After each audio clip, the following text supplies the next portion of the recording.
Italy নিয়ে বেশ কিছু ইনফরমেশন দেবো আপনাদের। সেটা ভালোর দিকও হতে পারে, খারাপের দিকও হতে পারে। অবশ্য সেটা আপনারা জানার পরেই নিজেরাই ডিসাইড করতে পারবেন আসলে কি।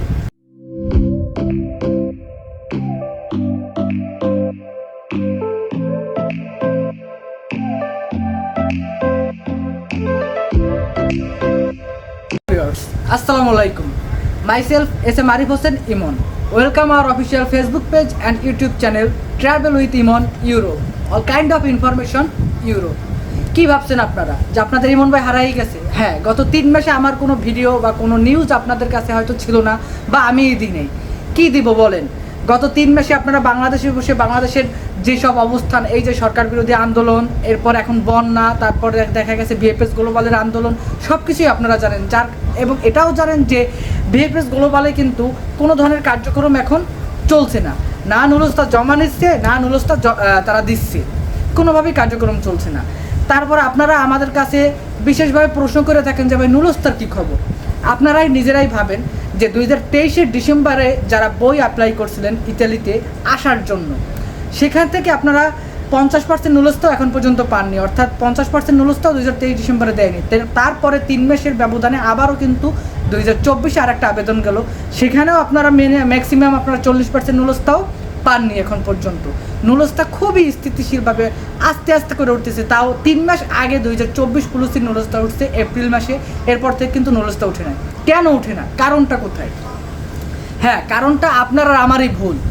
এই যে ইতালিতে লোকজন আসার যে একটা শ্রম ব্যবসা চলে, এই শ্রম ব্যবসাটা সম্পর্কে ইতালির সরকারের কানে খুব বাজেভাবে একটা মন্তব্য চলে গেছে।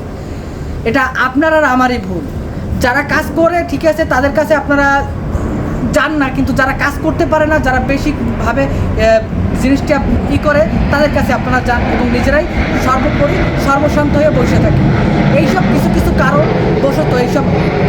কারণবশত ইতালির সরকারের কাছে এই শ্রম ব্যবসাটা এটার শ্রম ব্যবসা চলতেছে, এটার একটা মন্তব্য তার কানে পৌঁছাইছে। যেখানে তারা দেখা গেছে একটা লোক আনতে যত টাকা খরচ হয়, তার দেখা গেছে ডাবল হিউজ পরিমাণে টাকা নাই, এই বিষয়টাও তার কানে চলে গেছে। এবং সরকার খুব বাজে দৃষ্টিতে এদেরকে দেখতেছে, যার কারণে সরকার সব কিছু এখন অব্যাহতি রেখে দিয়েছে। এরপরে আসি আপনারা বাংলাদেশে যাদের নুলস্তা উঠছে, তারা কেন জমা দিতে পারতেছেন না? আমি ইতালিতে, কিন্তু আপনি তো বাংলাদেশে। আপনি বাংলাদেশের অবস্থা বা বাংলাদেশে এখন কি চলতেছে সবই আপনি ভালোভাবে জানেন। এবং সেই পরিপ্রেক্ষিতে আমি বলতে চাই যে এই যে সরকার বিরোধী আন্দোলন গেছে, এর আগের 2 মাসে কিন্তু ভিএফএস গ্লোবালে কোনো স্লট ফাঁকা ছিল না। অর্থাৎ যাদের নুলস্তা উঠছে তারা কি নুলস্তা কীভাবে জমা দিবে বা ইমেল কইরা, সেই ওয়ে কিন্তু ছিল না। এরপর গেল সরকার বিরোধী আন্দোলন, গেল এম্বাসি বন্ধ। পরবর্তীতে যখন সরকার চলে গেল, আন্দোলনও স্টুডেন্টদের পক্ষে হলো, ঠিক আছে। আপনারা সবাই জানেন ভিএফএস গ্লোবাল এম্বাসির ভিতরে ইন্ডিয়ান লোক দ্বারা কার্যক্রম হয় এবং এই পুরো দায়িত্বটা কিন্তু ইন্ডিয়ানদের হাতে। এই সরকার বিরোধী আন্দোলনের পর এই অ্যাম্বাসিটা কিন্তু একদম বন্ধ হয়ে গেছে এবং ভিতরে যারা কাজ করতো, অ্যাম্বাসিডার বলেন বা যারা অন্যান্য পদের যেসব লোক কাজ করতো, সবাই কিন্তু ইন্ডিয়ার। অ্যাম্বাসিডার কিন্তু এখন নতুন অ্যাম্বাসিডার ইতালিয়ান। আগে সেই পাকিস্তানি অ্যাম্বাসিডার নেই যে তার নিজের ইচ্ছা মতন ভিসা দিবে, নিজের ইচ্ছা মতন ভিসা দিবেন না। সো আপনাদের জন্য একটা গুড নিউজ হচ্ছে, এখন একটা গুরুত্বপূর্ণ মিটিং হবে। মিটিং হওয়ার পরে ভিএফএস গ্লোবাল অ্যাম্বাসির ভিতরে যেসব কার্যক্রম হবে সেটা আবারও পুনরায় শুরু হবে এবং সেটা আগের মতনই ভালোভাবে হবে।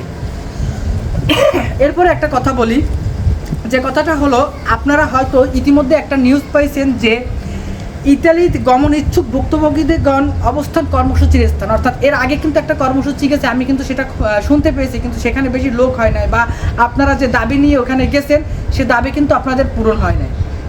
সো এই সব বিষয় মাথায় রেখে আগামী 9 সেপ্টেম্বর সকাল 10টায় একটা আন্দোলনের ডাক দিয়েছে, যে নিউজটা আপনারা হয়তো পেয়ে গেছেন। দেখেন, আমার কাছেও আসছে। আপনারা সবাই, আপনাদের কাছে আমার একটাই রিকোয়েস্ট থাকবে, যারা ইতালিতে আসতে চান বা নুলস্তার জন্য পাসপোর্ট জমা দিয়েছেন বা নুলস্তা উঠছে, সবাই মিলে আপনাদের ভাই ব্রাদার বন্ধু বান্ধব যারা আছে, সবাই মিলে 9 সেপ্টেম্বর সকাল 10টায় অ্যাম্বাসির সামনে যাবেন এবং এবার এত কঠোরভাবে আন্দোলন করবেন, আপনাদের দাবি না আদায় হওয়া পর্যন্ত আপনারা ওখান থেকে সরবেন না। প্রয়োজন হলে আপনারা আপনাদের সঙ্গে খাবার নিয়ে যাবেন, তারপরও আপনারা আপনাদের দাবি আদায় করে তারপর ছাড়বেন। দেখেন ভাই, আমাদের হাতে কিন্তু এখন আর কোনো কিছু করার নেই। আমরা এখান থেকে যতটা করার তা কিন্তু আমরা অলরেডি করে দিয়েছি, কিন্তু এখন সম্পূর্ণ কাজ বাংলাদেশে। আপনার হাতে নুলস্তা আছে, আপনি নুলস্তা বাংলাদেশে জমা দিবেন, আপনাকে ভিসা দিবে, আপনার ম্যান পাওয়ার হবে, আপনার টিকিট হবে, তারপর আপনি আসবেন। তাহলে সম্পূর্ণ কাজটা এখন কোথায়? বাংলাদেশে। কিন্তু আপনি বাংলাদেশে বসে সেই কাজগুলো কিন্তু করতে পারছেন না।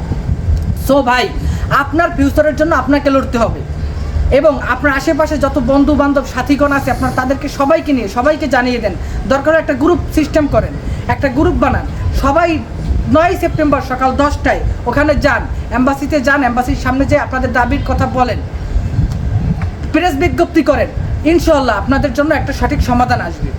আমি আজকে শুধু আপনাদের এই নিউজটা দেওয়ার জন্যই আসছি যে আমার কাছে যখন এতে মাত্র 2 ঘন্টা আগে এই নিউজটা আসছে যে 9 সেপ্টেম্বর একটা আন্দোলনের ডাক দিয়েছে যারা ইতালি আসতে চায় বা আসার জন্য চেষ্টা করতেছে এইসব লোকজন।